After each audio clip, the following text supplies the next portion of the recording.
the idea is just to educate ourselves and to communicate among the venues in Midtown. We have 6 different venues, and you guys all have busy schedules, and we don't get to sit down in a room all that often to kind of share ideas. What might work specifically for one venue might work really well, but that process, that training process, might not be shared to the other venue in the area. So we just kind of want to like bounce some ideas off of each other, revisit some of our old policies and polish up some of the things that we've noticed that might need polishing. Training specifically, I think that we're great at policy, documentation, forms and things that might take a process to read, but are we great at that unstructured training where you're having shoulder to shoulders with people, and are we correcting people on the spot? Just things that we all know, and we might just need just a refresher. So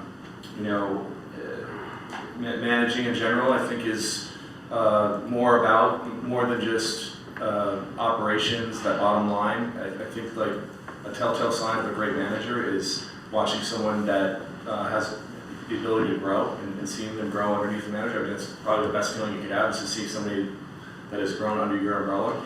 And we've had people that work for us a long time, so that's a good thing and a bad thing. The good thing is that they've been with us for 5 years, 6 years, 7 years sometimes. Bad is like sometimes it's really hard to train because they're set in their habits. So these are just kind of some motivational classes that might get you guys excited, which could also transcend down to getting your employees excited. And we would love to get to a point where you're running these, and who knows, you might have bartenders running these down the road. So Rob and Sean are going to take us through some of the things that we want to discuss today, and let's just have a conversation. So the training process is so important, and we do not pay enough attention to it. Even though we say we do, we don't. So we've got to get much better at training. And the first step is with us, right? So if we get this set right with us, and then we get it set right with the teams and the venues, then your team trains properly, and then the people that are working for your team get it right. And it's not you guys chasing people around and following up and constantly redirecting Yelp reviews. It's like, no, we got it right from the beginning, and everyone's speaking the same language. So this is on us, and this is on you. So we had 2017 was the year of communication. Remember, I said that we're talk more. 2018 is the year of accountability, and it starts with training. So first step in the training process is hiring, right? Hiring is the key. I am going to just pull up, I just have a resume here. I have no idea whose it is. I hope it's not for one of your replacements, because that would be awkward. So first things first, you get an ad up, right? You guys, you hit me up, you say, yo, I need an ad up for whatever, right? So we get it up. I have all the templates, more than welcome to share them with you. I get ads for on Craigslist. I know that Kevin, you probably know, are you ever on the Craigslist ads? You will get 50 million resumes. It's unbelievable. 95% of them suck. So the first thing we want to do is just how to go through a resume. So going through the resume, the things for our positions that we're hiring for: servers, waiters, bussers, runners. Servers, bartenders, managers are weighted a little more heavy. Bussers and runners, it's a little more tricky, but we're just looking for work history. Did they spend time, a decent amount of time somewhere? Places that are similar in style, how much time they spent at these places. Education, you might have someone with nothing on their resume, but they've got education, they've got camp counselor, youth leader, Eagle Scout, leadership things that say, all right, we can teach this guy something, or they might have an amazing resume that's complete bullshit. So that's when you gotta say, oh wait, how long did this guy work here? What is he really saying? And so you gotta really look at every detail. You gotta look at the format. Jesus has a decently formatted resume. It's easy to read. He's got his qualifications. He went to college. He is pursuing accounting.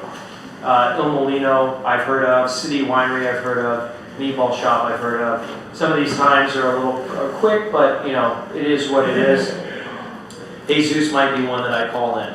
Versus somebody else that if their resume is scrambled, it's hard to read, their work history is like 3 months a pop, they have big gaps in their work history, maybe they spent a little time in jail, which is fine. We've all been there. But you want to really dive into these resumes. And hiring is more important than training, right? So if you're hiring badly, it doesn't matter how well we train them. So really like look into this stuff. And if you're not sure, do a second interview. Have somebody with you. Kevin does an interview. I don't know, man. Let me bring in, Francesca on the next one. And let's do a second interview. If you're doing a large-scale interview where you've got multiple positions open and you're interviewing a ton of people, you can do a phone interview. Call them up. Just say, hey, do you have time to talk? And talk to them first. Pre-screen as much as you can. Once you get them in for an interview, the important things are, and again, our days are fast, we don't have a lot of time. You want to find out what are they doing right now. You want to get as much information. Tell me about your day-to-day. Tell me about the style of venue. What's the most popular dish? You'll find out quick if someone actually knows their menu. Tell me, what's the most popular dish on the menu? It's the cod. Give me a little information about that. And then once they kind of walk you through everything, then tell them about us. Just go a little quick blurb about the restaurant, who we are, the group, Long Island, or Queens guys, Rockaways. Just give them a little quick pitch about us, and then ask them, are you looking for full-time? Scheduling. What else you got going on? How many days? And then you explain to them what you need. And if that doesn't meet, then you don't have to go any further. I need to hire someone that can work weekends. Jesus can't work weekends. We're done. Jesus, I'm so sorry, but we're looking for someone who can work weekends. But get as much availability out of them, what they're looking for, what they're willing to work, and then if it's a tipped employee, ask them, what would you need to make in a shift? Just say a normal Thursday night shift. What would you need to make to consider it a success? It's a slide. What's up, Keegan? It's okay, the worst elevators ever. I don't know how you guys work it. Yeah, horrible. And if I were interviewing Keegan today, I would say, Keegan, it's not going to work out. Tipped employees, what would you need to make in a normal, busy Thursday night, 8-hour shift to consider it a success? Some people say, I have a weekly number, great, but get a number out of them. I've had people literally tell me they need to make $3,000 a night. Done, it's not going to work out. Me too, strip club. So get as much information from them so we can manage expectations. And then you say, all right, great, so we are looking for a breakfast server position. You do have availability for breakfast. You can work weekends. Okay, great, and get them, yes, yes, yes. So then if they then try to not work breakfast or not work weekends, then you can hold them accountable and say, look, we talked about this in the interview process. And then that's a reason to move on. But you got to be very clear and transparent. So ask them what they're doing right now, explain who we are, find out their availability and what their needs are, and if it matches ours, and then you can throw in some personal questions. What's your favorite sport to watch? What's your favorite type of cuisine? What's your favorite cocktail? What's your favorite city to travel to? And just see if they're a normal human. If all those things match up, then you can talk about next steps. The other thing that I do when I interview is I say, if I'm interviewing multiples, I say, I'm going to make decisions by Friday at 4 p.m. If you hear back from me, it's going to be by Friday at 4. If you don't, it just means I went in another direction. And I really appreciate your time. And just let them know that if you don't want to call everyone back. If it's a higher level position, let's say a manager, or assistant manager, or maitre d' or something, and you feel like you want to call everyone back, that's very professional and you can do that too. But sometimes you interview 50 people and there's no way that you can call everyone back. So really dive into the resume, look at the way it's formatted, really take everything into effect, and then make your decisions. Call people in smartly, and if you need to do phone interviews, great, because it's one way to eliminate a step. All right, so Mike, I'm going to have you go through it in a second, but first thing I want to go through, once we've made a hire and we are going to bring them onto the team, the most information shared is the best thing for everyone. So when they come on, we send out a detailed email welcoming them, giving them all the information, and making sure everyone knows what's going on. So that's why CC your manager groups, everyone that you think needs to know about a new hire. So if we go to Dropbox, there is an IGC training program. Now this was originally laid out, all the venues unique. We have master training, final test generic, 5-day generic, and then each venue has a folder, and then you have training manuals. So moving forward, I want you guys to control your content in your training folders, and these haven't been touched. I'm sure they haven't been touched in a long time. So I know the training manuals are up to date because I updated them. Maggie sends them out when she hires people through Paycom. She has them sign off on the employee books and manuals, but there's backups in here. So the two most important manuals for us are the Service and Culture Guide, which you guys have all seen. This is everything now. It has hosts, servers, bussers. Everybody's in this manual, goes through everything, the whole kit and caboodle. It's all in here. If you need to get familiar, take a look. And then that's like the service culture, who we are. And then we have a policy handbook that's also in Dropbox. And this says, don't sexually harass people, treat each other well, all that good stuff. It's the most up to date with like Family Medical Leave Act. Is here at the end. Please let it be here. This is all in here for us. There we go.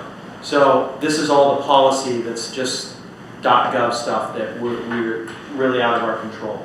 So those two manuals are super important. And then the rest of your Dropbox should have your 5-day training periods laid out for all employees. So you should be able to go in here and pull up your 5-day training programs, server, host, bartender. You should be able to get your floor plans. You should be able to get your menu descriptions. Everything should be in your folders, right? Those are for you to keep up to date, so you have it all prepped for your employees. So we'll get into 5-day in a minute. The other thing I just wanted to go through here, so the IGCH training, and then the IGCH menu. We have a dedicated IGCH menu folder right here. So IGCH menus, and you have to go through it a little bit, but these are set up specifically for the marketing team. They update these on the regular, so your most up-to-date, everything should be in here, right? So if I go Park Avenue Tavern, daily menus, because it's not events, food, current menus, not old, fall, winter 2018, pat all day, brunch, late night, dessert, allergy. So here's like even Pat's allergy menu is in here, right? So even if Steven has to take over Pat's training program, he can find all the menus. So everyone has that IGCH menu folder available to them. Everyone has the IGCH training folder available to them. It's fully stocked, up to date. And then for the training, I want you guys to really dive into it and say, do I have all the material here that I need to train somebody? So back to day one. We've gone through the resume, we figured it out, we made a good hire. Now we need to communicate with them that they've been hired and what the next steps are.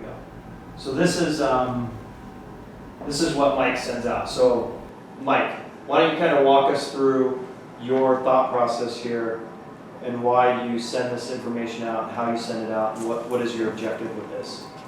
Yeah, so kind of what you were saying before, it's so everyone can see it go out, first of all. And we try to put everything that's in there. So a lot of stuff we pull from the Dropbox, all the current menus, the allergy menus. We put the 7 rooms chit in there, information, so we get that in the head kind of right away. And then that list kind of breaks everything that's in there. So we try to send all the floor plans, all the menus, the chit information, the cocktails, the breakdown, and then the I-9 recommendations form we put in there, just so they bring in their paperwork. I know legally you can't tell them what to bring in, so we just send the recommended form. Kind of helps with steering them when they come in. For us, it's a little different. We do the paperwork, so we have to make sure that we come in the right way. You set up a picture of the chip, and then like with arrows, or we put like an SOP, and that's okay. basically what it is. Got it. So I'm going to forward you guys all his opening email.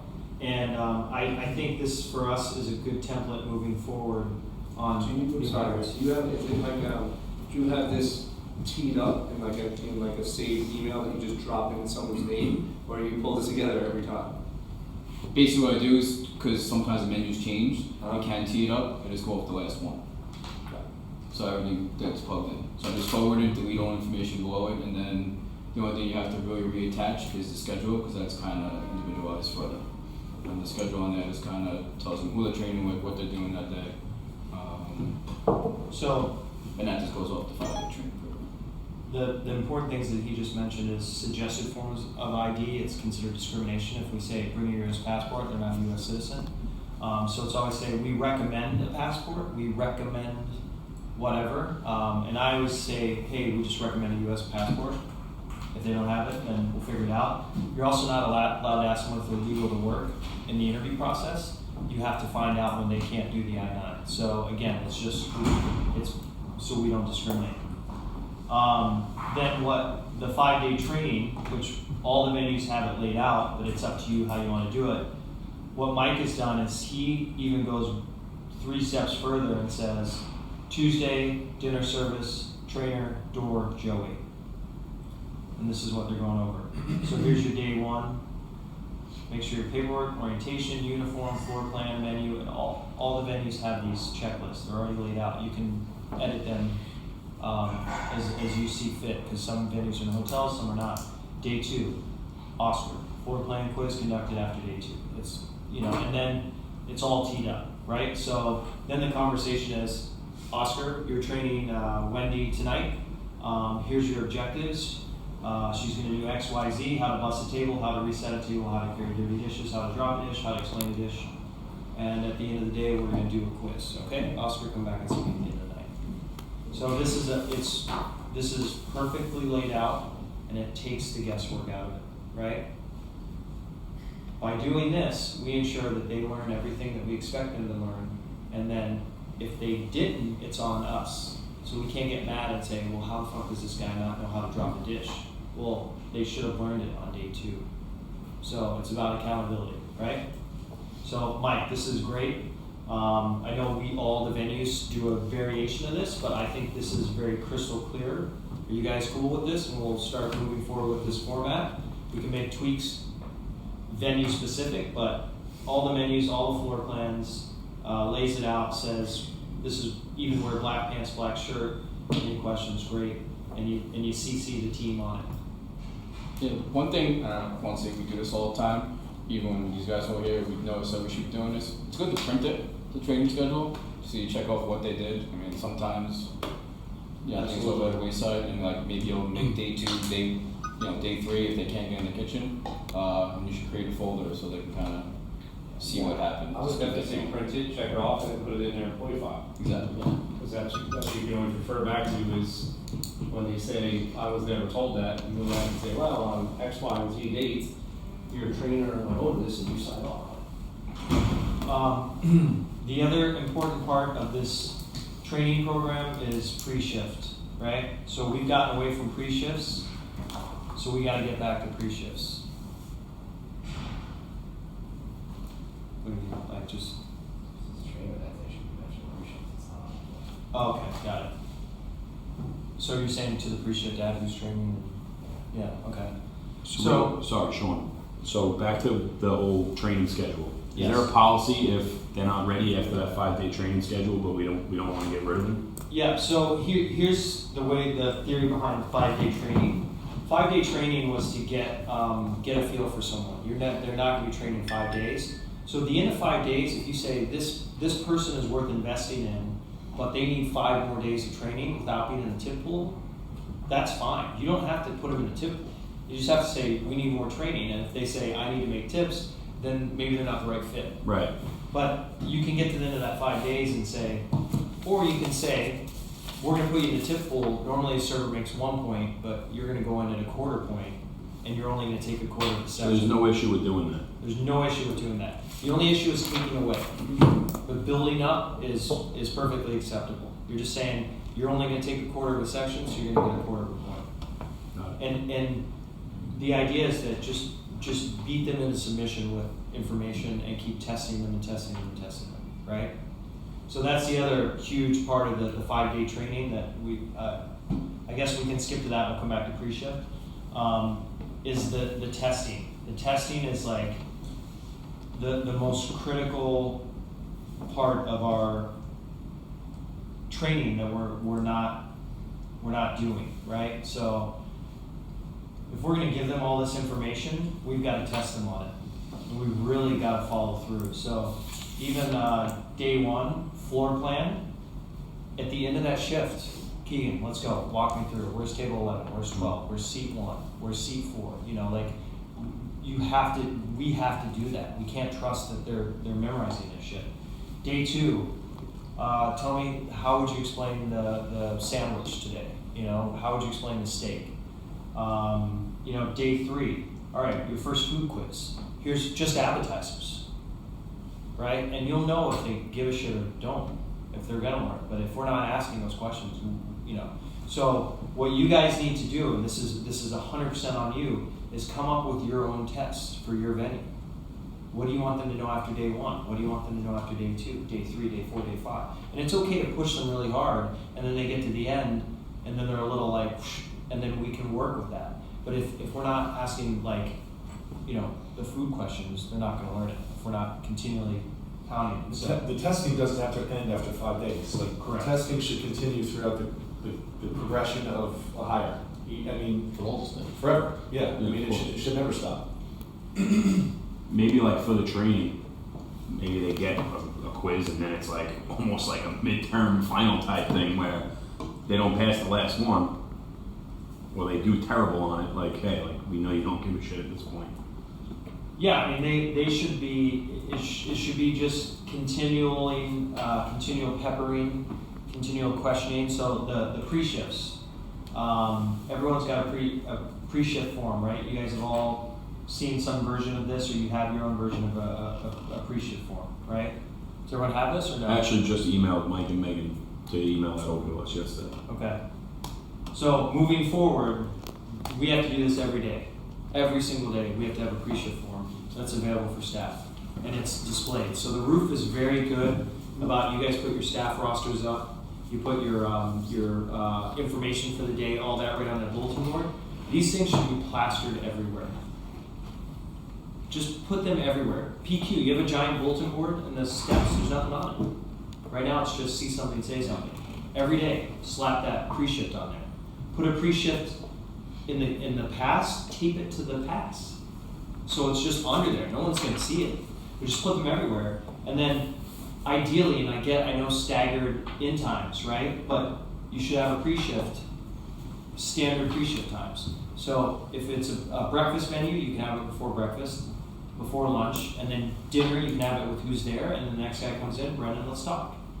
And then you go over your pre-shift, right? Tonight we're 86, we have our specials, here they are, talk about wine, push items, you know, all these in-house VIPs, training, who's training for tonight? Stephen Malley's training Rob McGovern tonight, they're on day 4, right? Just so we're all, you know, it takes a village. And then you've got to hold them accountable. Kevin, can you tell me about the special tonight after you've given them the information? Just go back and annoy people. Hey, whoever sells the most salmons tonight, I'll buy you dinner. Striped bass with vegetables. What else was there? I remember Tiffany gave specials. shiitake mushroom, spinach, carrots. Yeah. Those stuff. And then even take it one step further. Katie, what's a shiitake mushroom? Seriously, like we assume they know these things, but they don't. Keep asking questions. And then one step further on this pre-shift, we have to have service notes, however we want to call them, service notes, service points, and it has to be every week. So every week you need, what do you want to call it? Topic of the week. Yeah, I would say 3 topics of the week, right? And they are completely up to you what you want them to be. But the example could be today's 3 topics of the week for the roof. Make sure the tables, when they're hung up, aren't touching the floor because it's scratching the tables, right? Topic 2, make sure that the garbage cans are correct, that we have recycling, we have compost, we have this, we have that. And the third one is the prisoner Zin is actually 86% Zin and 14% Petite Sirah. I'm just making that up, but you know, throw something factual and fun at them. right? But we have, like, it has to be constant, because these issues of like people saying, I don't know, I don't have the information, no one told me, this is your way to do it. Schedule fly your service notes every week. Add it to your pre-shift. Put them on your bulletin board. But we've got to have a minimum 3 points a week, and they change every week and change them new.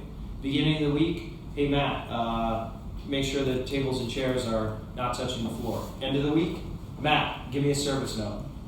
Right? Just walk up, Brendan, what's one of the service notes this week? Just hold people accountable. It's all, and it doesn't, you're not being a dick, you're just, just tell me a service point. We've been talking about it all week, and we're like, oh, I don't know. And you're like, well, you better go find out. And then they have to go ask, investigate, learn. And then it's very easy. You talk about in the manager meeting, hit your 3 points, and then it goes for the week, and then change it the next manager meeting. All right? So I would say your in-house VIPs would also include your GOIs. So it's not just specific to VIPs. And we'll do a little editing to this form, I think, just to get a standardized form, but this is exactly what it should be. This is the information they need to know. And then they can't say, I didn't know, I had no idea. Because everyone says that. And filling these out, these pre-shifts, you can have a staff member do it. Kev, go find out the specials. Katie, go find out the bar 86s for me. Bring them back, right? Yeah, and then, it's that team where then they're engaged, they're invested. Colazos, do me a favor, go find out what's going on. And then, believe it or not, they love that responsibility. All right, so just to go back, so we covered the Dropbox. Everyone knows where the material is, menus, and training program. Everyone's going to investigate their own 5 days and start tweaking. You can bounce shit off each other. Mike's is very detailed. It's great. Your pre-shifts with your topics of the week. Your 5-day training program, daily testing, day-to-day training, and then mock pre-shift. We kind of talked about it, but it's got to be interactive. Steven, tell me a service point. Rob, I know you found out the kitchen special. Can you let the team know about the kitchen special? Let them talk. Make them do it, because it gets them engaged. And then have fun. Run a contest. Hide shit around the restaurant. Whoever finds the, cleaning finds the thing wins, dinner. Just fuck with them, make it fun, but make it informative and hold them accountable. All right? Rob McGovern? All right. I'm not really a sit and talk type of person, I'm sorry, so I understand. I love it when this guy stands up. So, it's fun actually working with Sean because he's very structured, right? And I'm not quite as unstructured, so I'm not quite as structured. So it's great that since Sean's been on board and with all some of you newer guys on board, we've put in all these structured training. But what I have really found most valuable in my experience and from having mentors throughout hospitality, the people I remember aren't always the ones that are, super, form related. They're the ones that invest their time and their energy and have a way of communicating on the level. And I think that, for us as in your company, it's extremely important to have that. And that's the topic I'm going to talk about is this unstructured daily training. So, the reason why, we're all in this room is because at a certain point, Jeff and Terrence identified, Stephen as a potential future leader. And, we found Sean Dillon off the scrap heap. And we identified him as a future leader. And, seeing, I was brought on board and then they identified me as a future leader. And so same thing with you guys. Some of you guys were way back with Jeff and Terrence, but they've identified, they trust you guys. They've identified you guys as future leaders. They communicate to you on a daily basis or semi-daily basis on a human level. They share their insights. They share their, a little bit of themselves. But a lot of what they share is just sort of good old-fashioned, how to be a human being and how to treat each other with respect, do things the right way, and they follow up, right? Terrence isn't going to let something go forever without bringing it back up, and Jeff, we know, is not going to let it go more than a minute without bringing it back up. So it's important, those type of things. So one of the things that we talk about that crosses over from the structured training to the unstructured training is the pre-shift, right? So, because when we mention the things that are important to you at 4:15 or at 6:45 or 7:10 in the morning, whenever you're doing it, and then when you're walking around the restaurant, you're identifying those things that are you just mentioned that are important to you, and you're seeing the people not doing it, and you're shaking your head.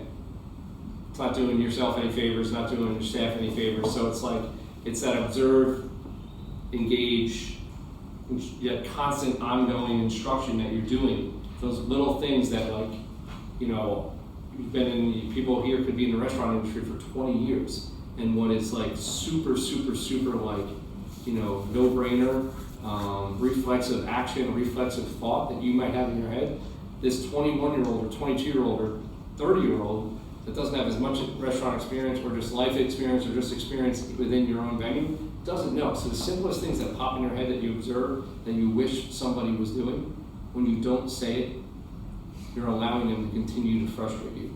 And possibly you're allowing them to have a job that might be frustrating to them because you haven't unlocked and given them those tools to success. So some prime examples of this, just in like quickly observing, and I'm sorry that I focus so much on refinery because I've been there, you know, over the last few years more than I've been to the other venues. So, pet peeves of mine, right? Hosts that when guests come in and the hosts identify that they're not interested in the table, that the host has now shut that person off to their hospitality. It's unacceptable. You're a host.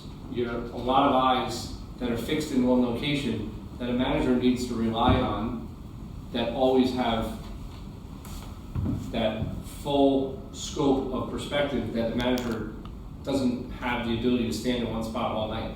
So, and a lot of our hosts work, luckily for us, are working consistently and with a lot of continuity. There is some, you know, drop off on but most of our venues have hosts that have been in place for a fair amount of time, at least a couple. So we got to give them the tools and the verbiage. So they're allowed to sit guests at a bar.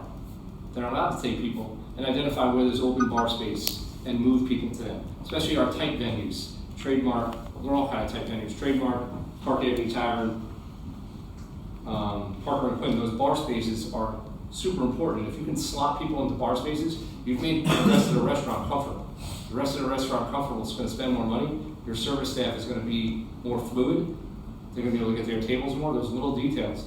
Bringing menus to the bar customers when they're and it's too deep. The host can see it. Bring the cocktail menu and the food menu to that bar customer that's looking for a bartender's attention. Not only have you reset the clock, but you've given them the tools of what they're going to order. So the bartender, when he gets there, is already getting the order. Not, hey, can I see a cocktail list? Fuck. You know, now I got to get back to this schmuck. You know, like, no, like that person who's doing nothing at the front door helps you guys out. So that, when I told the staff that at Parker and Quinn, they were like, as if like, you know, it was the first light they'd seen in years, you know, so you could see them sinking that in and now understanding they have another tool that they can help out the restaurant, and they were appreciative. Other little things, clearing big tables, right? One busser can't, like if we were doing family style right here, one busser and one server in that section, there's no way they can clear that table. So in order for them to clear that table, they're gonna have to annoy that table 4 different times. It's the manager's job to stop everybody on the service team and reset that table every time it needs to get reset. It's the only way to do it. Come in as a group, come out as a group, reset as a group, leave as a group. Desserts as a group, food as a group, in and out. It's too many times in our restaurants that we all think we're too busy for that type of stuff, but it's terrible service. To annoy that table 5 to 6 times and reach over them, reset, that one poor server and that one poor busboy are now locked into that table for 10 to 15 minutes. All their other tables are getting neglected. That everyone's table in the restaurant getting neglected for the 35 to 45 seconds that it takes as a team to swoop in, swoop out, reset.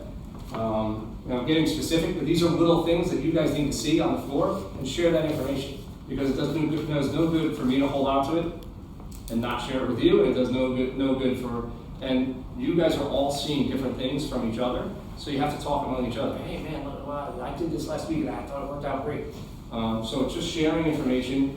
Can I? Yeah, of course, yeah. So what's the rumor, what's the reputation when Rob comes through the venue? Because I've heard it from quite a few of the managers. What is it when Rob comes through the venue? No? Rob notices everything, and he sees everything, and he points it out to everyone.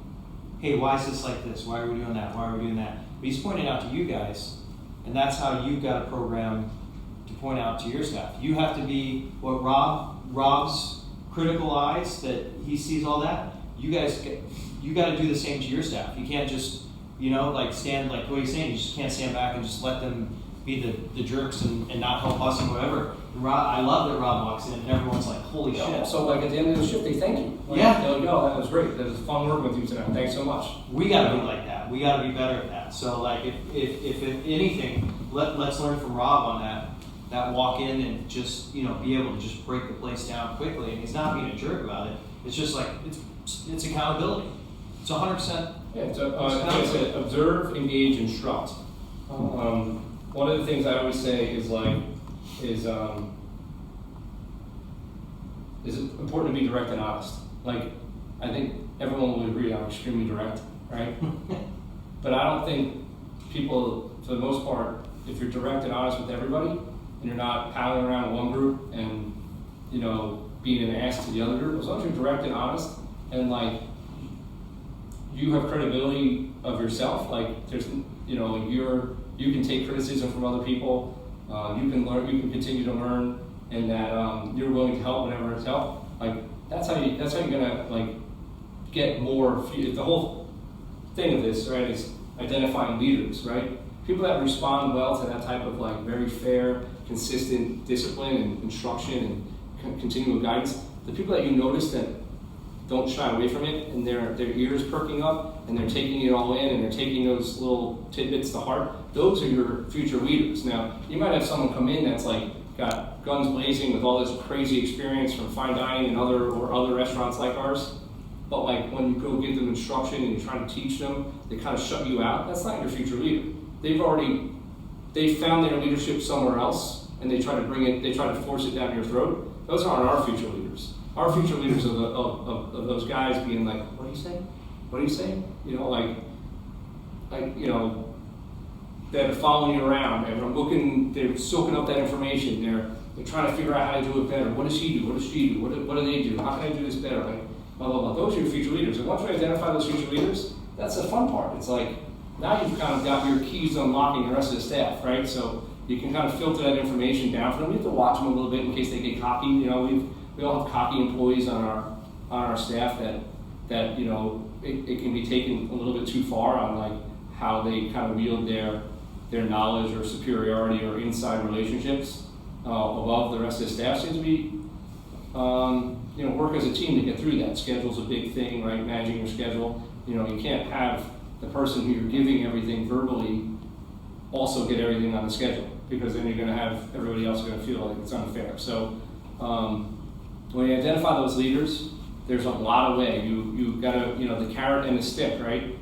You got to have the carrot to promote good behavior, and you've got to have that stick of discipline of when there's negative behavior. And this is where your own style and your own relationships really play an important part, because someone that you might discipline this way for a specific instance might react really, really negatively, and especially when you're doing things on the fly.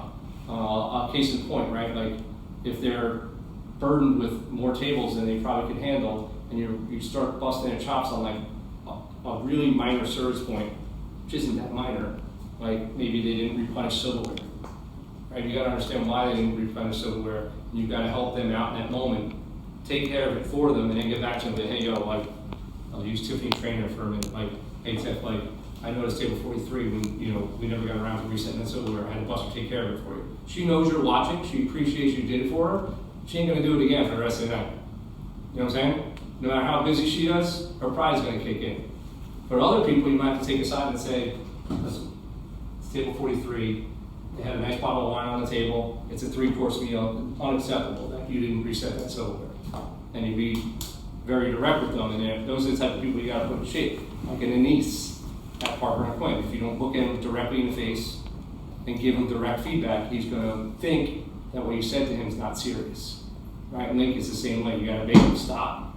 You gotta give him eye contact, and you gotta give him direction. Do that with Tiffany Trainer, it's a train wreck, right, for the rest of the night. So that's when your relationships, your way, your push and pull of discipline, and it's all about having that feel, and that's how you create, future leaders, like you guys in the room. The very important thing is, some of you guys asked a great question, right? We get to the end of the training program, they're not ready. Awesome, they're not ready. It'd be crazy if they were ready, right? Like the operations that we run, don't give up on people. Never give up on people. The longer they're with us, it's our job to keep continually making them better, continually getting more integrated into the team, the chemistry, team building, knowledge. Replacing people is hard, really, really hard. Yeah. Sean looked it up. It's $10,000 for an $8 an hour employee. On average, costs $10,000. 13 different studies conducted came up with that 13. It was like 9,888 number. It's on an $8 an hour employee. It's crazy.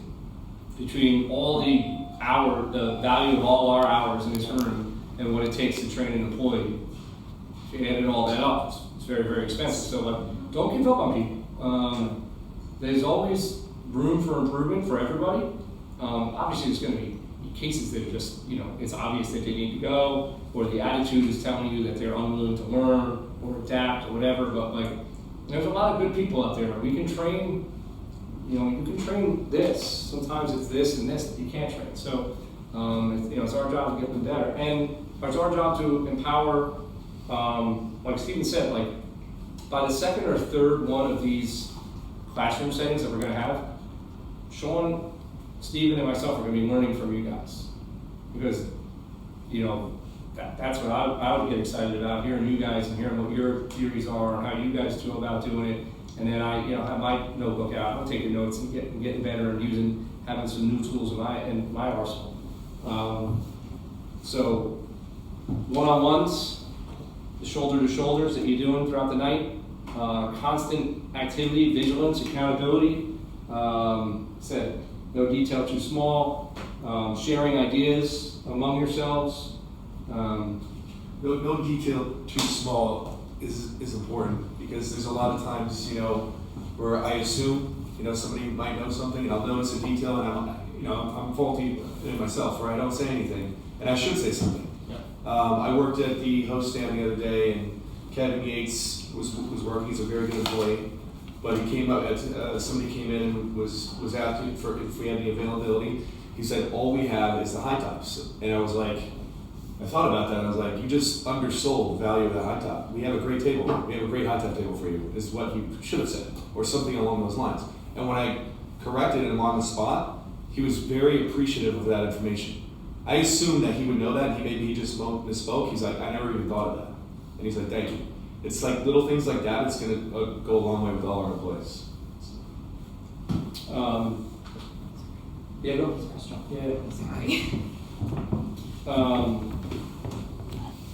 Yeah. We talked about the employee investment. Another thing that I feel very strongly about is, especially with our venues in Midtown, is that identifying your local experts, both in general New York City restaurant hospitality knowledge, because we get a lot of tourists and they're going to say, hey, I'm in here for 5 nights and though I love your restaurant and I will be back, what else is around here that you recommend? And what you recommend is also a reflection on who we are. Right? You're not going to recommend some place that's complete wacky unless the person's looking for something complete wacky. And then identifying your local experts among the staff. Right? So you're probably going to have some people that are in a restaurant that are more geared towards certain aspects of the restaurant, whether they're people that are gone and studying for their SOM certificate, or people that are super educated on cheese. You'd be shocked about some people just know everything about cheese, like charcuterie. Or you have people that when they go out, they love to eat oysters, or they have the oyster app on their phone and they know everything about oysters. So those are the people that can help out on leading the pre-shifts and those things. You know, obviously whiskey and beer is probably, you know, whiskey, beer, and wine are probably the areas, but you gotta make sure that the staff knows who those local experts are on the floor, so that like when they do get caught with a table that wants to ask a few more questions than they're comfortable answering, you can bring that teamwork mentality in. And it's okay for them to stand over your shoulder and pick up some of those buzzwords. Like you don't even really need to know what exactly you're talking about sometimes, you just need to know how to talk, how to use those buzzwords. So I want to go around the room and let's talk about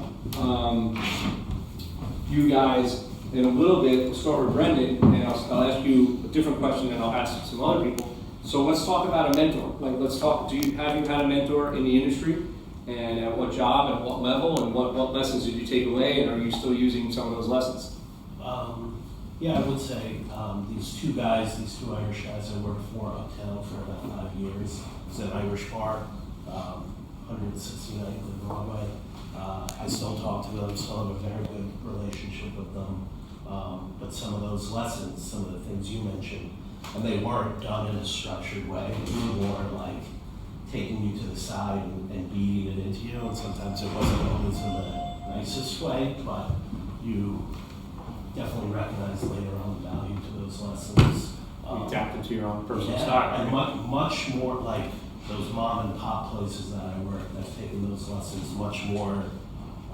They've stayed with me much more than the bigger companies that I've worked for, where it's more about, you know, that corporate mentality of your own things rather than you earn things. Right. So it's like, you know, working like, you know, they were probably hard workers, right? Yeah. Yeah. Very much so. Kevin, is there anyone on staff that you would consider that, you know, currently right now that you kind of either have or would like to take under your wing and you see potential in them and, you know, you want to see them career skyrocket, or is there someone on staff currently that you would like to see that investment put into? Yeah, absolutely. I mean, there's a bunch of people. The first person who comes to mind is Jason DiMartino, who's matured a lot over the last few years, but still kind of shows some immaturity here and there. So I try to mentor more on a personal approach with him, so that he can see the long runway, just looking at today or tomorrow, to start looking at a long-term goal of his and how I can help get him on that right path. I've definitely had some hard talks with him, but we've also had some really great chats as well. And now that he's worked his way into the varsity, he's feeling that reward and recognition, and it's rubbing off in a contagious way to the rest of the team as well. He went from someone who's very negative to someone now who's very positive, and it's really affecting the whole team. Great, that's awesome. Really, really good. Now, Matt, you know, you've not bounced around a lot, but I mean, you've been, you know, now you've been like the leader in two different venues. Like, do you find it, like, how do you find a way to make something, put your spin on it, like your style on it? Like you find it challenging? Has it been different in both locations? Talk to us a little bit about that experience. Yeah, I mean, it's definitely been different. I mean, you know, at Park, was there since the beginning, so kind of was able to, you know, be a part and grow and, you know, help in the production of the culture. I think coming to the Roof has been different because it's a very different venue and it's a very different, you know, dynamic amongst the team. So it's been, you know, I think on the Roof it's been a lot more like trying to turn a slow-moving ship, and, you know, one by one, day by day, just trying to ingrain and build relationships with people and kind of get their styles and their personalities. Yeah, but you're a consensus builder. You're a behind the scenes, you know, get the trust going, you know, so like those are methods that are like very important for other people who don't naturally have that. Like, talk about like how, like your methodology. Like, yeah, I mean, like, kind of like you said before, like, you know, every person is different. So, you know, the way they have to speak to people is different. And, you know, I think if you build individual relationships with everybody, it makes it easier in a way to kind of speak their language. But, you know, again, it does take time. And, you know, I think, you know, for the first couple of months, I really didn't say much, and I wasn't coming in to try to like, you know, come in like a bat out of hell and be that guy. Because again, you know, the roof was successful, and there's really no reason for it. But now that I've been there and kind of learned, you know, the dynamics between people and you know how who interacts with who, it becomes easier to kind of make those. You've got like an interesting dynamic up there. You have, you know, some guys that really need some firm mentoring. Now, how do you find the time, or how do you set them up to get what they need at like you know, a guy like Brian, or you know, Chris is, you know, a little bit more experienced, but I think he's still, you know, how do you find the time, or how do you give them, just how is there a structure built in, like say someone like a Katie, or you know, you guys work together to get them, you know, keep advancing? Yeah, I mean, I think Katie and I work well together because Katie's a lot more like in the minute to minute, you know, on people, and I'm kind of more like, you know, a long term, like, hey, Ernick, like, you know, this is how what we want you to learn from this, you know. So someone like Ernick, you know, I've been taking a special interest in just because we're kind of coming from a similar path, and you know, same neighborhood, same high school, and you know, he's kind of in the same place that I was at 26, like, you know, not really knowing exactly where he's going to be, and not having a whole lot of knowledge of the business, but you know, just willing to work hard and you know, do whatever it takes. So, you know, I've really been talking to him a lot on the side and just trying to coach him and bring him along. You know, his own personal goals. So you find that do you find when you engage, are they engaging back, or like they hesitant and not sure how to take it, like, or is it different from person to person? I mean, person to person, yeah, definitely different. I mean, you know, if we get specific, like somebody like Ernick is very receptive. Somebody like Chris is, you know, not as receptive. But you know, I feel like it kind of goes in one ear and out the other with him, and I'm still trying to get that connection with him. Mm-hmm. You know, Brian is very eager. You know, I think you know, talking to him is definitely different than talking to Ernick, just because of you know, personalities and everything. But he's also eager, but you know, we're still trying to get him back to where how eager he was when I first came on board. Sure, thanks. Chris, you know, now you've kind of jumped, you know, last year as well. Like, how do you harness the energy and the skill sets of a staff, like for the betterment of everybody? Like, is that something you guys are doing? Is it something you've thought about? What do you mean by that? Like, you know, looking at a team, and there's probably the combined skill set of the whole team is greater than anyone's individual skill set. Right. Is there anything that you're doing currently to try to harness, like you know, maybe it's a bad example, right? But maybe harness the experience and product knowledge and the ability to remember guests of Deb to a creativity of, like, you know, one of your bar teams, or product knowledge of, you know, one of your great servers that, you know, is very good at steps of service. Like, how do you take that whole and share it around? I think we're still in the middle of trying to put together what our team's going to be.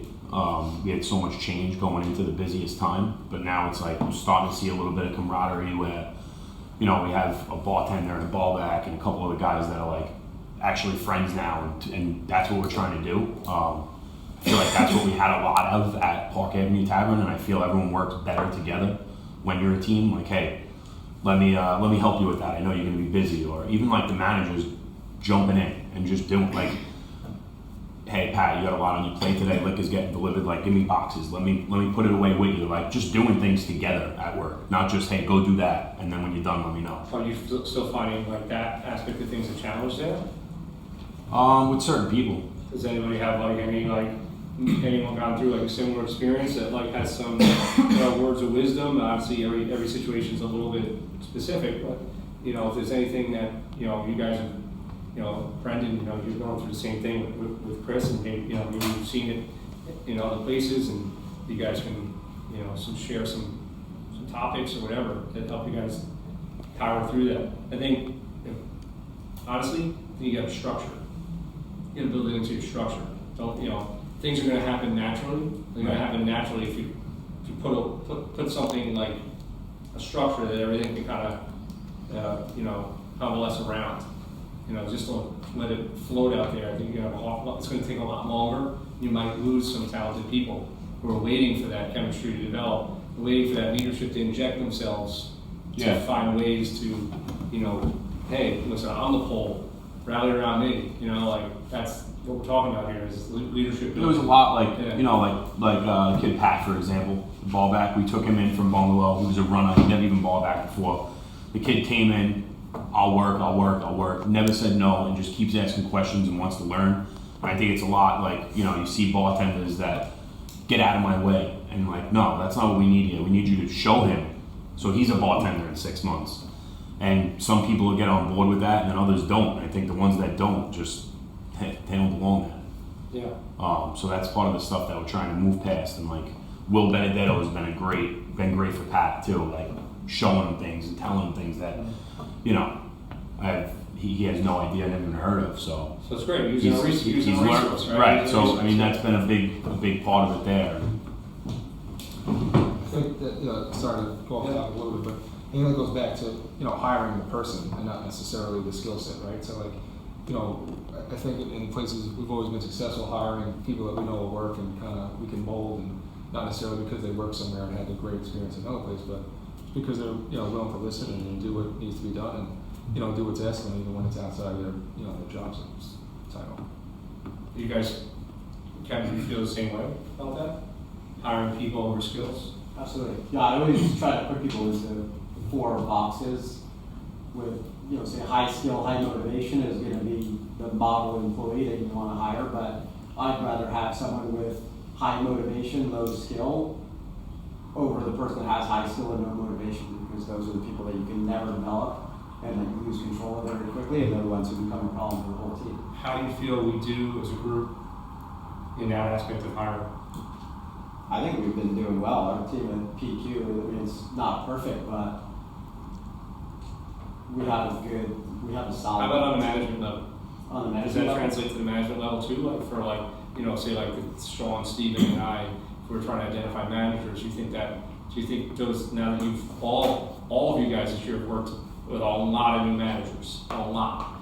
So not to throw any specific manager under the bus, but when you're talking about sort of like archetypes or chemistry of the team, do you feel like that type of person also works well in our management group?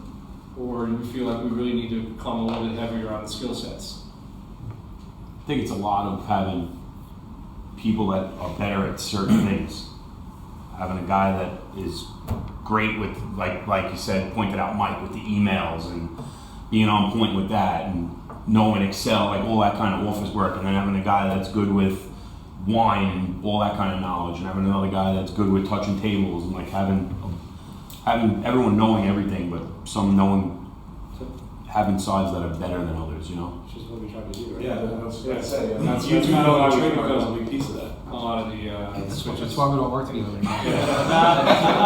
And then Mike, like a question for you, which I think is really relevant for everybody here, is how do you keep it fresh? How do you keep it interesting? I know Park is still fairly new to you, but you've been there a good amount of time, but especially at GM is fairly new, but you've been in your company, so to speak, with these guys for a very long time, and Park Avenue's been around for a fair amount. How do you keep it fresh? How do you keep it interesting? How do you keep it relevant? How do you keep staff, from getting complacent? Yeah, one thing we're doing, like what I appreciate, is just kind of let them speak to you more. I felt a lot of times like during our pre-shift where you're just kind of very structured, this is what's going on today, whatnot, and just kind of see what they hear, see what they see, and try to tailor the place towards that. And who speaks specifically? Like how do you identify? Like how do you identify who's going to speak at what time? What do they say? What are you asking them to say? Like trying to get if we can get specific so we can ask the bosses. It'll take him a little bit to get going, but once he does, he'll talk for 10 minutes. And sometimes good, bad, he'll vent, sometimes he'll praise. But he's something that we identify as a leader on the floor, and when he speaks, they listen, they respect it. It's good for us. And sometimes it's easier for us to manage when he says it, because it trickles down better. And how did you build that trust with him? Does he expect stuff in return? Is there behind the scenes incentivizing? Honestly, I feel like you get respect for people just by being real and human with them. With Oscar, I can go around and, sometimes, make fun of a customer behind, just, be real with them. Like, oh, this guy's gonna be difficult, or oh, we have another one coming right now. Just, get that what they're going through sometimes, when we deal with people as part of the business, sometimes it's frustrating. Just being on a human level with them. Sometimes just, trying to make them laugh on the floor, like, Oscar, well, these guys know sometimes get in his own head. And he'll be running around and be pacing, and if he gets like 2 tables, he feels like he's oversat. It's like, sometimes go up to him and just poke him in the shoulder and just kid around him. Your jokes are a lot of fun. Yeah, stuff like that.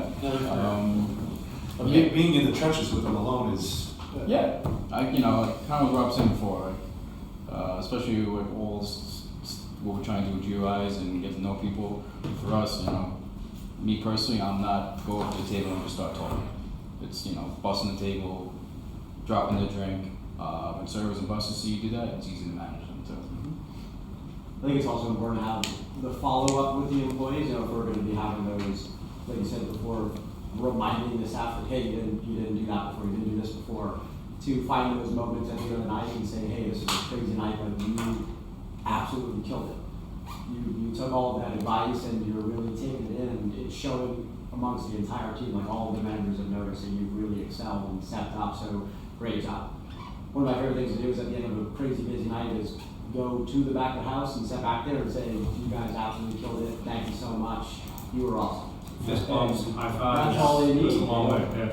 But So you that's don't funny. need That was something I was going to bring you on meeting, but sometimes they don't need a beer to feel it. Sometimes just hearing thank you and great job goes so much further than that beer that they're going to forget about tomorrow. Yeah, give them the cover count for the night But and be like, yo, you guys. to be genuinely thank somebody for their work goes such a far way. Yeah, I don't think we can say that enough. Like, coming from, me, who probably is not always the most, thankful guy. It's something I try to remind myself every day is that, the positive reinforcement goes a long way, especially with our younger staff that are very, very impressionable. Just to thank you. And, it's amazing that you said that, Kevin. It also helps the staff level when you do have those harder conversations. They remember those positive times and they want to get themselves back to being on that positive side. Like, should I really let them down? Next shift, I'm going to really try to get back to that time where he's going to say, great job. Yeah. I think like part of that, you pick your spots, everyone's gonna fuck up. Everyone here, we all fuck up. Sometimes I'll come down and grab it, and sometimes like, hey, this happened tonight, you get it tomorrow. Just, I think it's a lot of that, just knowing your people. Sometimes people bring their stuff to work, and you never want that, but I think if you're on the floor, you really see what's going on. Do you think all of your managers currently have the ability to do that? Everybody, no. Like a Megan, yes. Okay. If anything, Megan's too mommy sometimes. You hear them call her mom, which is good. So how do we raise the bar? Like the guy, the officers, the leaders in the room. How do we make that second string or the second tier of leaders on our venues? How do we get them into identifying and using intuition and different skill sets for different people? Like this is where this stuff comes in, right? Identify, coach. When you're coaching other people, they go back and say, hey, I just had a conversation with so-and-so. This is how it went. I use this approach with them because I feel like blah, blah, blah, blah, blah, blah. The other manager might be like, oh, that's not how they treat me. And you might understand what we're seeing, their approach, and you might not agree with. They might have a different relationship with that person. So, sharing this information, when we say share it with the staff, like the staff, I'm including like your managers, right? They might not know this stuff. You got to get them better because this train's moving fast, guys. Like we're gonna start growing fast. Yeah. And I just want to add one thing to Rob is GMs and AGMs leaders pull Brian into something and show him like if you have a really weird situation, pull Brian in and say, Brian, I got to deal with this and you're going to sit with me through it, right? Like that's how he's going to learn or how he's going to figure out. You just caught a guy, one of your servers is wasted, and whatever it is. Pull the younger guys in and mentor them and gals and show them like, this is how I'm going to handle this situation. I don't want you to say anything. I just want you to be here for this, right? And that's how because again, they haven't seen it before. You've seen more stuff happen You know what I mean? And Brian's never had to deal with naked guy running through the lobby. or whatever it is. So, how, you know, Brian, I want you to see how I deal with this. So, you know, yeah. and that stuff, you can't, there's no training manual for some of the things as a, as That managers. might be a fun class. Yeah. Like, bring the crazy thing that happens. Bizarre and then- thing that happens. You got it. Sometimes you can't Have have standard protocol for that, but Absolutely. some kind of- Yeah, we'd That's love a to fun do that. thing, yeah, I would love to get, that's actually a great idea. Well, yeah, Yeah. delivery, like, just sometimes the wording can be. And verbiage was one thing that we had on here, Stephen went into it a little bit with the host, it's like, sometimes verbiage is your best tool. De-escalating situations with proper verbiage, being able to, get attention onto yourself away from, when customers or people in general aren't vibing well, to draw some of that attention to yourself and, and take some of that attention, verbiage, talking down, encouraging staff, providing, that's one of those little like, observe, identify, engage, the verbiage is huge. And verbiage is gonna be different across the board, I would imagine. Everyone's gonna have this thing. Katie, how do you keep the hospitality in front of the policy? Because, and I ask you specifically because you're very, very policy driven, you're extremely detail oriented, Katie, I got your back. but you have a game face. You have a game face and you have a game energy, right? Your energy is game, when it's game on, it's game on. How do you keep the hospitality in front of policy? Because policy means shit without hospitality in this industry. I think it's like, it's kind of reading the person. Whether it's a bar guest who just threw a shaker at me from outside of the bar or whatever, it's kind of trying to just communicate with them in order to like calm them down. Let me be more specific. Okay. How do we keep hospitality in front of policy when we're talking to our fellow leaders and staff? I think just catering to each individual experience. I mean, catering to each individual guest that we encounter, whether it's walking them through a menu or taking the time to like go around and like really like. I'm talking more in like the mentorship, right? So we have these policies that we need the staff to adhere to, right? But we can't lose sight of the fact that we're in a hospitality industry, and we have to be hospitable to our staffs and our junior members of our teams also. So like when so-and-so is completely out of uniform every single time, there's a delivery of, that's a black and white issue, there's a black and white delivery. If there's a verbiage adjustment you want to make to somebody, then it's obviously not a black and white issue, it's more of like an encouragement, get up to speed, here's the tools to, rules of engagement, and here's tools to be more successful. So, that's kind of where I'm going into more is like, hey, there's a great way to do a pre-shift of like, pop, pop, pop, pop, pop, pop, 3 o'clock, 4 o'clock, 5 o'clock, 6 o'clock, break. And then we're like, fuck, right? Or you can do a pre-shift is like, we got this great party coming in tonight, it's gonna be 3 o'clock, and da-da-da-da, like, there's different ways of doing it. You don't have to, that's what I'm talking about, is like, we have policies that have to be done and have to be adhered to, but delivery and making it fun, making it unique, being creative about it, and making sure our staff stays motivated. Because you could leave a pre-shift and be like down energy, and why would we want to send our team out to the battle down energy? You want to send your team out to the battle with knowledge, energy, passion, because the routine becomes routine, right? Like for all of us, and we have to slow it down. I don't even know if Sean got into this, but I was getting his vibe was like, the 5-day training program is the minimum, but we're not even doing that sometimes. We got to slow it down. If we slow it down, then we have the ability to really hone in. And then the routine of the day, daily shifts, service points. I mean, come on, I'm fucking bored, right? Like, it gets boring. And when it gets boring, you don't put your energy into it. When you don't put your energy, how do you expect those people to put their energy into it? And I'm not saying you gotta go juggle and, swallow swords and shit like that, but like infusing some uniqueness and some energy, some positivity, some creativity, Quote. a quote, whatever you want to put into it. Story of the day. We'll look on the news, a closing, a restaurant closing, talking about things like that you see, and just bring that. You know, it's just a creative. Can't be the twist same on shit, the yeah. day. Can't be the same shit because like I would tune myself out Yeah. in a second. You could even add like stuff like, yo, Keegan, tell me what's the best dish you had out to eat in the last We went out to dinner. We went out to dinner this week. Yeah. So, you know, Have you guys been out? What have you seen different in restaurants? What are restaurants doing right now that we're not doing? What's something new that you've seen? See, I think like especially us, like at Trademark, we don't really have like at Park it's great. You got the bar room and you actually have like a meeting.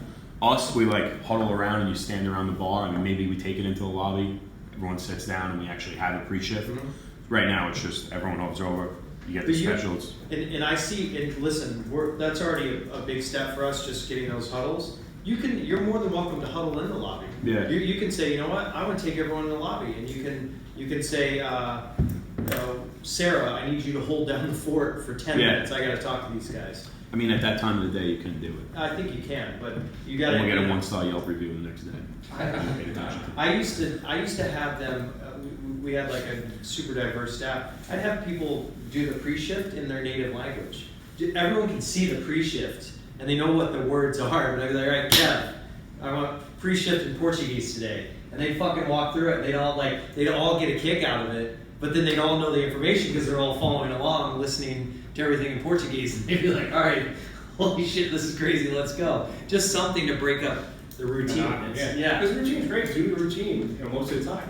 Change it up, have some fun with it, put your own spin on it, your own I think the personality. incentives are big, even if it's giving someone a dinner or something like that, they sell a certain amount of bottle of wine. Yeah, it's like, personalize it, incentivizing positive behavior.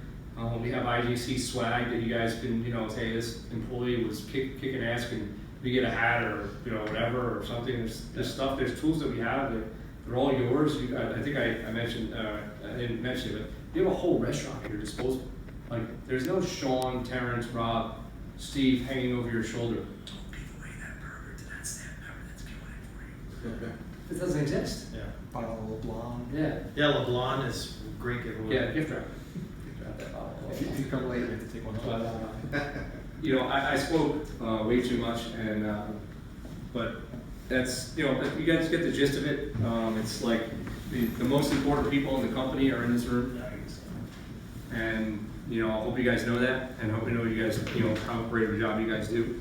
And it's just really is really honing in on those next generation of who we are, whether they're service members or fellow managers, and getting them up to speed through these, through the structure and the unstructured training the trainers.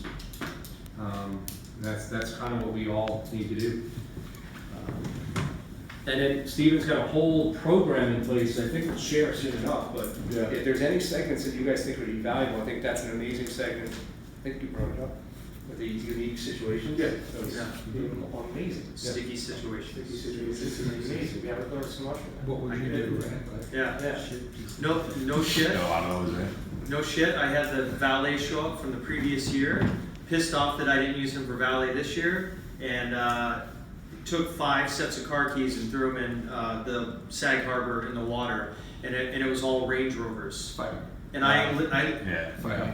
I literally had a guy in Guy my would face. throw them in and tell him to look to the key. No, I didn't see it. I didn't see it happen. I just know that's what happened because the keys were missing. And then I got a guy in my face going, "Fuck you! Get me a fucking helicopter back to fucking Manhattan so I can get my other set of fucking car keys." And I was like, "Just give me 1 second, sir." What do you say? I told him, I go, "If I got all the money out of the register, I don't have $5,000." I said, "But we're gonna fix this." Anyways.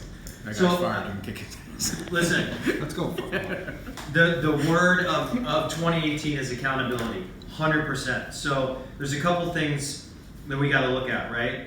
I think things that we talked about today are awesome. And one thing that I kept hearing is we have to manage from below, right? So managing isn't go do this, go whatever. It's managing is just what we talked about. We have to be in the trenches with them. We have to bust tables with them. We have to run food with them. We have to take orders with them. We have to run drinks. We have to open wine. We have to do all those things with them. So then when you shoulder to shoulder and give them a correction, they're not going, fuck this guy, or fuck this girl, she doesn't know what she's talking about. No, she just ran laps around me and now is going to give me some pointers. So we have to manage from that perspective. It's not, if the restaurant's in great shape and everything's under control and you don't need to dive into everything, great.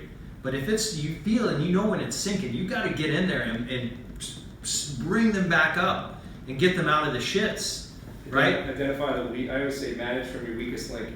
So when you know things are starting to get busy, know where your weakest link is on the floor, whether it's the host stand, a busser, a runner, a server. Manage from that point out. Find that point, shore that one up, because you could probably be sure your stronger points are hanging in a little better, and then shore up that weak point and move out from there. Yeah. Look people in the eye. Steven, how you doing, pal? You good? Because sometimes they're going, yeah, I'm good, and you can tell they're not. So, what's going on? What do you need? How can I help you? And if they're like, no, I'm fine, great, on the next one. Brendan, what do you need? What can I do for you? So we have to manage from below, so they trust us, and then those shoulder to shoulders are more meaningful. We can't be afraid to lose staff in the sense where we're going to put up with bullshit because we don't want to lose staff, right? I would rather you guys call me and say, Sean, I need you to take a section tonight, than put up with someone being an asshole. So I hear that sometimes, like, I don't want to lose staff, right? I don't want to hold people, can I ask this guy to bus tables? Absolutely. Hiring process shouldn't stop just because you're fully staffed. Yeah, you should always be on the lookout. Referrals, even if it's, you don't have an ad out, but it's people referring, meeting people, someone always it's going to come up, I just decided to go back to school, whatever. So we always have to be, looking for talent. And then the accountability is really important with the staff. So at PQ, they've gotten pretty good is when they see me coming, they check the front door to see if there's fingerprints on it. Because every time I walk by, I go, and I just say, as polite as I can be, Steven, if you don't mind, can you hit that window with the little Windex? Please, thank you so much. Or Steven, do you have some Windex? I'll do the window. And usually they'll go, no, I'll do it. But now they just get in the routine where, like, if they know I'm in the building, they're gonna go wipe that window down. So you've got to have those tough conversations when you see someone that's not doing something that they're supposed to be doing. If the host is sitting, leaning or doing one of these, or they're the verbiage, like the adjustments that you made, or you hear someone at a table singing the wrong thing, or you see the chef go pick up, and someone just walks by and ignores it and goes, takes a leak or whatever. You got to say, Katie, I saw earlier the chef needed a food run. You can run food too. We all can. It's all our responsibility. So I need you to help me with that. But it's how you approach it, right? It's not like, hey, fuck nut, go run food. It's like we're a team. We got to figure this out together. So the accountability goes in many ways, but it's not just sitting down and saying, Kevin, take this test. You failed. You're out. It's accountability in every step of the process. So some great, Trademark, well, I guess all our venues really go in those big waves, right? Busy, slows down, busy, slows down. So those slower times, and especially at Trademark where the team's coming together, those are your opportunities to say, Keegan, I saw you were having some trouble opening wine. Let's go open wine. Or let's go taste wine. Or, hey, Katie, can I show you, this is the way I find works best to set up the sections. If you put the silverware and get everything organized, it helps, whatever it is. Double check those glasses. I've noticed the dishwasher, but take those downtimes to really teachable moments, like things that they can work on, things they can do, because there's always something that we can figure out together, right? Or it's like, Mally, do you know the difference between a single malt scotch and a blend? Let's go to the bar. Let's try a little of a single malt versus a Kentucky bourbon. Like just smell. We don't need to taste whiskey, just smell. Smell them. But just continued education, right? Take those downtimes. Keegan's got excellent bar knowledge. Pull these guys aside. And you've done it with Pat. You've done a great job with mentoring Pat. That's the stuff that's impressionable. And like you said, when you're schlepping those boxes in and you guys are talking shit, and then you go and say, hey Pat, here's the best way to do this moving forward, he's gonna listen to you.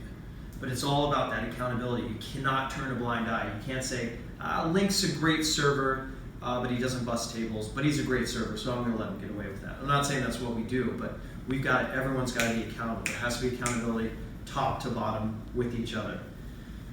So we talked about, right, this training system. The information goes out. Dropbox. 5-day training periods that we extend on, right? The accountability, the menu tests, the knowledge, everything's there. Now we have to hold our staff accountable, we have to hold each other accountable, and we have to make the system bigger than us. So I don't want to hear that, this guy sucks, he doesn't know the menu. If someone sucks and they don't know the menu, that's your fault. Because it's all right here, right? So you got to make the system bigger than us. Hey, I sent you, I sent you the floor plan, right? You got the floor plan, right? All right, well, let's go over table numbers. I don't know the table numbers. All right, I'm going to give you till the end of the shift to learn the table numbers, or what are we doing, right? It's the system. I gave you all the allergy menu. Well, I got to test you on it, and it just is what it is. It's not like, I'm going to let this guy off. He's really nice, whatever. No, we're going to test him, and if he doesn't have the information, we're going to give it to him. And if he can't learn it because we're not teaching him, then we can have those teachable moments. But if he's just someone that is not paying attention or doesn't care, then that's a different story. But we gotta resolve that. We gotta give him the information. We gotta test him, and we gotta follow through, and we gotta hold him accountable. And we just gotta say it is what it is. Oh, why do I gotta learn all this stuff? Yeah, it's just part of the training program. Why do I have to carry this dish this way? It is what it is. It's how we do it, right? Why do I have to shake people's hands over the bar? Because that's who we are. Why do I have to put 7 rooms chits in? Because that's just what we do. It's not a negotiable, and it's not if they want to do it that day or they don't, but we have to hold them accountable. Steven, how many people did you get in 7 rooms behind the bar tonight? I only got 1. Why? I just didn't feel like doing it. Okay. Then that's a different conversation. Or, oh my God, I'm so sorry, we were so busy tonight, and then the bar back got stuck doing this thing, and I just got behind, I'm so sorry, I won't let that happen again. Okay, great, let's work on it for next time. But if they're just like, I'm not gonna do it, the system is bigger than that, right? So we have to sometimes just say, it is what it is, it's part of the system, there's a reason we do it, but we just gotta do it. And we gotta hold each other accountable. We hold staff accountable. But if we don't do any of this stuff, we're not getting anywhere. Right? If we don't train our guys properly, if we don't mentor them, if we don't talk to them and learn who they are. Our jobs remain so hard Yeah. if we don't do that. It's crazy, yeah, because then it's like, trademark is our newest one. Some days you run around trademark and you're like, it's like everyone's first day again. How did this happen? And I'm not saying I'm just saying we have a new green staff. Literally, Pat, we're like, Pat, we're gonna make you a bar back. He's like, great. And this kid will be with us for a long time for that. Right? But some of those days where if we're not training these guys properly, it's going to continue. The host stand has been a target of Stevens. If we're not giving them verbiage and saying, listening to what they're saying and then following up and go, I heard you say that like you did with Kevin. Here's a better way to say it. Great. But we have to do that. We just have to stay on these people. And it's going to make your jobs easier. And you have to have those tough conversations. And it's like, I'm just trying to think of a situation. Someone who's late every day, 5 minutes, right? Tony. Tony's late. It's a great example. Sit down with Tony and look him in the eye and say, Tony, you're late 5 minutes every day. How can I help you get here on time? What can I do to help you to come on time to work? And get him on time to work. But you have to have that conversation. You can't just turn a blind eye to it, right? Keegan, I noticed you've been taking shots, behind the bar. It's not what we do, right? So I need you to stop doing that. What do we got to do? Like, let's talk about this. Let's figure this out. But you got to hold them accountable. All about accountability moving forward, okay? So you guys have to take this information, and then we've got to get all the other managers on board. And it's the village, right? It takes a village. Because you physically cannot be there 24 hours a day. So Ernick and Brian have to know that Katie is on day 4 of her host training and that she's supposed to be in the kitchen for half a shift and then on the floor half a shift and then take this test. So in the nightly report, that summary says Katie did this, Katie did that, and she took the test because we set it up that way. Right? Mike needs to be able to take a day off and know that, Maureen's going to follow through on busser training, day 2. So we just have to hold our teams accountable and we got to stick to the plan, stick to the system. Now, with this, once you guys dive into this, and you say, I got a better way to do 5-day training, great, let me know, and let's get it in there. I got a better way to do this for the venue, great, absolutely, because you're there every day.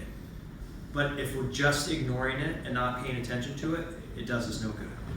And as Rob said, as we grow, we're gonna start splitting up, and pretty soon, you've got a whole new staff that the system should be bigger and be able to process these people, get them in and get them to do their jobs, theoretically, right? Why are you smiling? I'll break this up again. There's a lot going on, right? So please. Also, if we're gonna hire, if we do expand rapidly, we may have to hire managers from outside the group, and we need to bring them on board and onboard them through this process so that that there's no gaps, right? So if I'm the new manager that was brought in from, restaurant company XYZ, and you've trusted me to handle, day 3 of the training program, and I said, fuck it, that's not how we do it where I came from. Yeah. We're screwed. That's where that accountability and that teamwork and that, constant communication, comes into play. And the end objective of all this, right? Why do we do any of this stuff? Because if we don't, we're not going to succeed as a company. We're not going to succeed, professionally. The Yelp reviews are a direct result of inadequate training, or maybe not inadequate training, rushed training. And whether it's through need or a breakdown of the system, right? I mean, that's 90% of our reviews. It's another voice, a way of a customer getting that information. And it's actually, as much as we all hate it, it's a great tool for us to learn about ourselves, because you're hearing directly from a customer. It's a passive way of speaking, but it is a way of hearing their voice, which we otherwise might not have known. So to me, Yelp is a great tool for us to utilize. And a lot of the times they're right.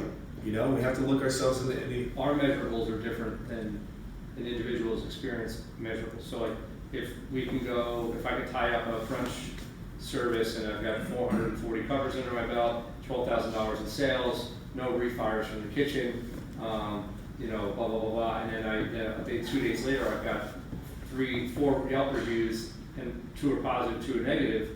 Well, then maybe my perspective of what happened at that shift is different, right? Wow, holy shit. I had binders on. I didn't realize that table 11's ticket time went to 33 minutes and the server was absent from that table for 45 minutes. Sometimes these people do exaggerate, but we all understand, perception is reality, right? For all of us. So I think it just gives us insight, and sometimes we can identify trends. I think right now breakfast is a trend at Park McQuinn. Yep. There's other trends among some of the other restaurants where you can really hone in on training, and it just gives you an opportunity for service notes. Right. Service, yeah, absolutely. To really, you can tailor your service notes to the needs that your review sites are, pointing out the glaring inefficiencies. And that's another thing for we were talking about energy and pre-shifts.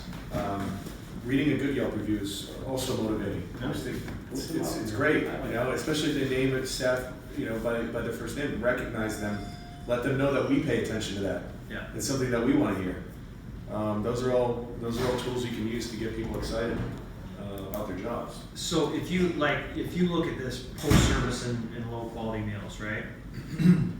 This person has 1 review on Yelp. That means they were so mad that they started a Yelp account just to make this review. So we failed on so many levels. We failed on our training our staff. We failed on table touch. We failed on follow. We've failed across the board. And it's gonna happen, but with proper training, it's most likely not gonna happen. Because you program these guys to where they trust you, and they're gonna say, Steven, I have this table, and I think they're pretty pissed off, and I think it's probably my fault. Right? How can we fix this? I'm at 25 minutes on table 12. Yeah. Fuck, you're at 25 minutes on table 12. I'm running there, Yeah, so, again, it all goes back to accountability, right? So we have to be accountable, and we have to be more accountable for our staff, because the objective for In Good Company Hospitality is to stay in business. Literally, any business's objective is to stay in business. But we want to stay in business. We want to give all you guys opportunities to take on new properties, open, I keep sending Brendan to Parker and Quinn Dubai, but when it opens, you're gonna love it. But you know what I mean, all these, like, the opportunities are only gonna come if we can train a busser. It's literally, it's nuts and bolts. Can we train a busser, then we're gonna be able to open multiple units. If we can't train a busser, we're gonna be stuck bussing and running around and getting these types of reviews, or I didn't get coffee, or whatever, all those little nuts and bolts things. So it's gotta be 1,000,000% accountability, and you guys have to hold each other accountable, and you gotta make sure that we stick to the plan. So if we're gonna train somebody, we gotta put our heart and soul into that, and make sure that that person comes out of it with enough education and enough love that they want to work for us and they want to do a good job, and they know where the bus bin goes, right? They know how to actually physically do it, and they're like, I love these guys, I want to be a part of it. So the training program is just, we're refocused on it. It's one of the most important things for us to grow as a company, is to be able to train people. And then that busser becomes a server, then he becomes a floor manager, and then he becomes a GM, and then next thing you know, he's opening 2 restaurants for us, right? Or if we don't pay attention to him and we let him fall by the wayside, he's got a bad attitude because he doesn't have enough knowledge, kind of hates us, and then he's the one fucking up the tables because he doesn't give a shit. So it's all about that, right? With the trainers, I've got to figure out, and I just thought of this as we're doing this. The trainers will come up with kind of a standardized, what do they get for training? Is it a dinner? Is it IGC swag? Is it, gets to hang out with Mally one night? Whatever it is, we'll figure out the compensation for the trainers. It's not going to be pay, but it's going to be like, there's something we got in house that we can give them that to makes them like, oh, these guys care that now I'm going to be more invested in the training. So are we not supposed to be still giving them the $10 IGC bucks? Yeah, no, training? which is fine, which is what we had before. But I'm saying we got to figure out a more standardized where everyone's doing the same thing, because it was a little compartmentalized. So, and then one thing that Rob did that was great, and then I'll shut up. With the accountability and the tough conversations, I say the positive sandwich, but you got to hit your hard notes, right? So Mike, listen, your performance, I've noticed it's, as of lately, you've really been hustling, you've been doing a great job, but here's the areas where I need you to help me, and I need to work on, and we got to focus on, and we got to get you better. And it's, your shirt's never ironed, you still don't know the wines by the glass, and you're late every Tuesday, whatever it is. So we can fix these, because I do believe in you, and I think that you can be one of our top servers. But these are the areas I need help with. So let's work on this. Let me know what you need from me. But it's got to be, it can't just be like, Mike, you're a fuck up. Right? Here's where you're fucking up and fuck off. It's got, the human mind, that positive interaction, they need that positive, like, here's some positives, here's what we got to work on, and we close up with some positives. All right? So with that being said, I love each and every one of you. You guys are doing a great job. So let's bounce shit off each other. If you have questions, let's. I think we should end every session with what you learned. Yeah, great. Right? Because if we haven't learned, if you guys didn't learn anything, that's fine. Like, tell us brutally, honestly, and that's, me, Sean, and Stephen will go back to the drawing board, and we'll get more creative, and we'll work harder, and just like anybody else. But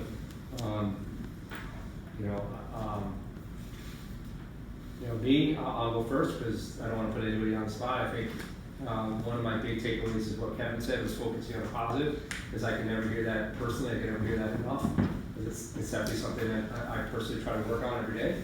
And then I'm trying to think what else I love the positivity sandwich, and also slow it down. Yeah. Right, slow it down, because I'm the worst at that. If there's something going on that's going to keep my hands busy, I drop everything else.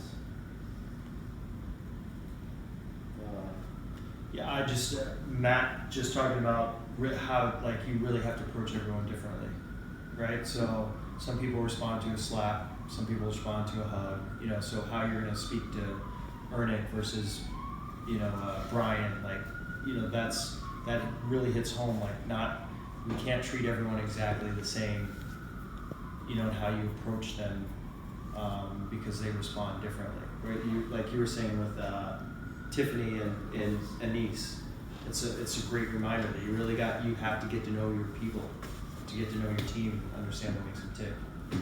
It's great. Yeah, well, it was interesting. I don't know if it was something I just definitely to learn, but it's something that made me think. And we were talking about mentorship and how important that is in how you approach things today. And I just kind of went through the Rolodex, and I had some people are sitting in the room right now, but I've had some really great mentors even 20 years ago. And although technology's changed and the bar industry's changed and the way cocktails are made have changed, some of the core values that I learned are still in place. So just kind of it was a nice reminder. I think, so I have a couple of takeaways. My favorite one's probably with the host kind of providing the menu before we walk over to a bar that's 3D. Haven't really thought about that before, but just setting that clock so they're not like waiting to get attention, and that could be some of the upper reviews where it's like it took me 20 minutes to get my drink because the first 7 were trying to get eye contact, then they forget about you because you're looking at the menu and now 8 minutes have passed and you've got to find another 4 minutes to get back to their eye contact. So I think that's great. We can start that tomorrow. I like the describing the dish from the former restaurant, just to get them talking and making sure that they can actually describe it. That's going to be a new one for interviewing. Resetting the tables as a group, other than just the manager and the busser, but kind of getting that server back there because they do get complacent of depending on that busser too much, where I think that we could be much more flawless having that third hand instead of just manager and busser, or just leaving a busser outside by themselves. I think especially like for the group, just because the way Especially it's for- designed and being like yeah. compartmentalized. In the it's like summertime people alone. don't think about the next session handling the kitchen and it'll be 100%. And the other thing I think is just like the interactive pre-shifts. Once we get those sheets back again, we did them for a while and then they fizzed out, but just kind of having them fill them out and getting them thinking about them before you actually like talk at them and saying it, sitting all down around the table where they're kind of like thinking about how they're hungry or whatever, what am I gonna do tonight? It's like you kind of got them already thinking about like work mode and just putting things together as a team. So. I think just having more group get-togethers like this, we spoke about it the last time we had the larger jam session's a great idea because we get to see what the other venues are doing, which we don't typically see. Seeing all the training materials that a new hire gets from Park Avenue Tavern, like right off the bat, was great, I think, for us. I think we've done a good job getting our new hires materials, but it's not as structured as they've done it. So that was a big takeaway for us that I think we can really focus on moving forward.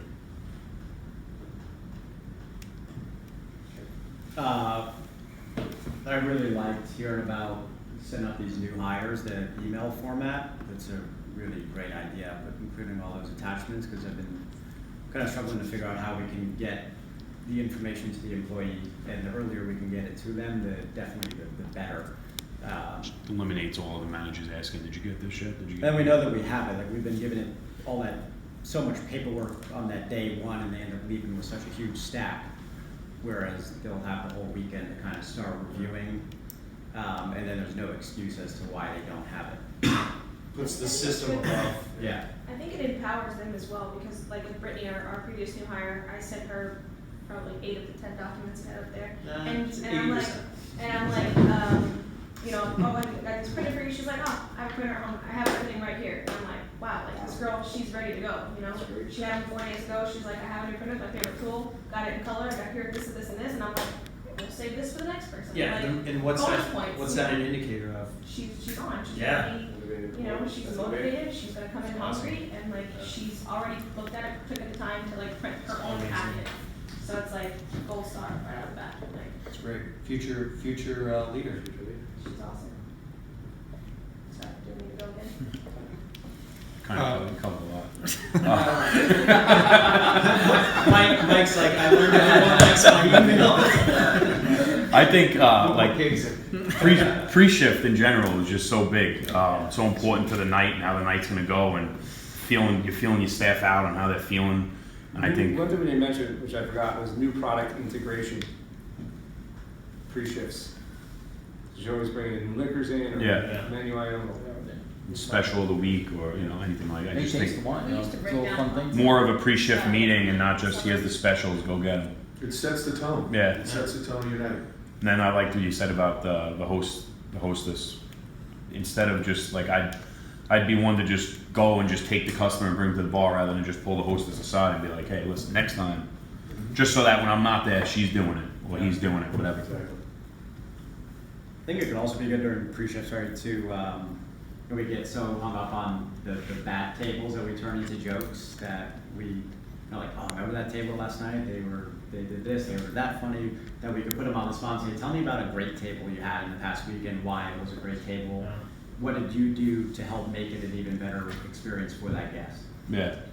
So force them to talk about, to change that mentality back to being on a positive side. I think, for the roof, the pre-shift is hard because it's kind of like getting onto the expressway, right? The place is going, 100 miles an hour and people just come and go right in. But just getting that little touch beforehand and, kind of gauge people's moods and, make that connection with them, one-on-one. And then also, like you said, the hospitality over process. Or I think it goes towards the guests too. Like, sometimes we're so ingrained in that the SOPs or, how we normally do things. Forget that there's a customer on the other side of that. And, sometimes the customer's feelings, or certain situations would bypass it, a certain procedure just to make them, feel comfortable. And, if it's a slow Sunday, we can bend the rules that we would do, on a Thursday when it's And September. then sharing your finesse and how you handle that situation to whomever was around, and giving them the power of empathy and like empowering them to see that and be an extension of you guys, because you can't be there for every interaction. Do you know what I do, which is crazy, because I'm known, you guys call me Mr. SOP or Mr. Meetings, is whenever a guest complains, I literally throw everything out and just immediately take their side in my mind just to hear them out. Versus because I used to go into them and be ready to fight, and then that never, that stance. So whenever someone wants to complain, I immediately just try to throw everything out and actually just say, I'm gonna take their side until they talk me out of not taking their side. Yeah, No, I'm serious, Yeah. because usually their complaint's right. If someone's pissed off, most of the time we did it. It might even just be the way the host did something, and then by the time, who knows, but if you go into every interaction ready to no, our SOP is this, and you're ready to fight, you miss all the information. But if you just throw it all out and say, I'm really gonna take their side until they talk me out of it. And usually you get to the core I quick. think, working at the bank, that's what they always did is reflection, right? Most of the time people just want to be heard. Yeah. If you just regurgitate what they said to you, it makes them feel 1,000 times better. Okay, so listen, so you're upset that your food came out 25 minutes. I can totally understand why you'd be upset like that. And they just want to be heard that you understand why they're upset. And that's literally what we'll shoot it down 90% of the time. And I totally get that. I hate when that happens to me. I'm gonna go back personally right now and try to, expedite that because I know you guys are hungry and, we're working on it and I apologize. Hold on, I want to slow this down. This is a slow down moment.